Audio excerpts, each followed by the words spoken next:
வணக்கம். வன்னியடிகளார் வன்னியர் சங்கம் திருப்பத்தூர் மாவட்டம் மாநில தலைமை அலுவலகம் இன்று 5/1/2026 திங்கட்கிழமை மதிய வணக்கம். நம் வன்னியகுல சத்திரியர் சமுதாய அனைத்து தலைவர்களுக்கும் ஒரு முக்கியமான நற்செய்தி. இதை கூர்ந்து கவனிங்கள். நம் வன்னியகுல சத்திரிய சாம்ராஜ்யத்தில் நம் சத்திரிய தர்மம் நிலை நாட்டிய தவத்திரு வன்னிய அடிகளார் அவர்கள் வாழ்நாள் முழுவதும் நம் சமுதாயத்திற்காக தன் குடும்பத்தை துறவரம் பூண்டு தியாகி என்ற பட்டத்தை பெற்ற வன்னிய அடிகளார் அவர்கள் அனைத்து தலைவர்களையும் ஒன்றிணைத்து ஒன்று சேர்த்து மிகப்பெரிய போராட்டங்களையும் ஆர்ப்பாட்டங்களையும் நடத்தி நமக்கு அனைத்து தலைவர்களையும் ஒன்றிணைத்து நம் சமுதாயத்திற்கும் அப்பாற்பட்ட சமுதாயத்திற்கும் சேர்த்து 108 விழுக்காடை பெற்றுத்தந்த நம் தியாகி என்பதை யாரும் மறந்துவிடாதீர்கள்.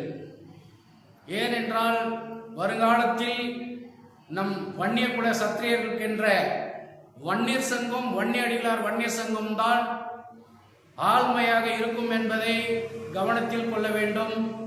அதே சமயம் நம் தமிழகத்திலே முதல் தேர்தல் சுதந்திரம் பெற்ற பின்பு முதல் தேர்தலிலே எஸ் ராமசாமி படியாச்சி அவர்களும் மாணிக்கவேல் நாயக்கர் அவர்களும் தனித்து அரசியலிலே வெற்றி பெற்று 3 மாத காலமாக இந்த தமிழகத்தில் ஆட்சி அமைக்க முடியாத சூழ்நிலையை ஏற்படுத்தி மீண்டும் நம் சமுதாயத்திற்கு கல்வி, வேலைவாய்ப்பு, பொருளாதாரம் அனைத்திலும் எங்களுக்கு ஒதுக்கீடு வேணும் என்று பல கோரிக்கைகளை வைத்து தமிழகத்திலே காங்கிரஸ் ஆட்சியை அமைத்து தந்த மிகப்பெரிய தலைவர்கள் எஸ் ராமசாமி படியாச்சி அவர்களும் மாணிக்கவேல் நாயக்கரும் சேர்ந்து தமிழகத்திலே காங்கிரஸ் ஆட்சி அமைத்தது. அன்று முதல் இன்று வரை தமிழகத்தில் காங்கிரஸ் காணாமல் போய்விட்டது. ஏனென்றால் இந்த சமுதாயத்தை கொஞ்சம் அரசியலே மேல்நோக்கி வரக்கூடாது என்பதற்காக பல பிளவுகளை ஏற்படுத்தி நம் சமுதாயத்தை சீரழித்தார்கள். அதே போன்று இப்ப உள்ள அரசியல் கட்சிகளும் நம் சமுதாயத்தை சீரழித்து வருகிறது. நம் சமுதாயத்தில் உள்ள மிகப்பெரிய தலைவர்களும் நம் சமுதாயத்தை தன் சுயநலத்திற்காகவும் தன் குடும்பத்திற்காகவும் பயன்படுத்தி கொண்டு நம் சமுதாயத்தை ஓட்டிற்காகவும் மற்ற விஷயத்திற்காகவும் அடமானம் வைத்துள்ளார்கள். ஆகையால் நம் சமுதாயம் மீண்டும் நல்ல முறையிலே செயல்பட வேண்டும் என்று சொன்னால் வன்னிய அடிகளார் வன்னியர் சங்கம் உழைப்பாளர் கட்சி இதை தவிர வேற எந்த சங்கம் வைத்துள்ள சங்கங்களும் நம் சமுதாயத்தில் நல்ல ஒரு முறையிலே நடத்த முடியாது என்பதை நான் இந்த நேரத்திலே நான் கூறிக்கொள்கிறேன். ஏனென்றால் 50 பேரை வைத்துக்கொண்டு 100 பேரை வைத்துக்கொண்டு 25 பேரை வைத்துக்கொண்டு நாங்களும் சங்கம் என்று சொல்லிக் கொள்கிறார்கள்.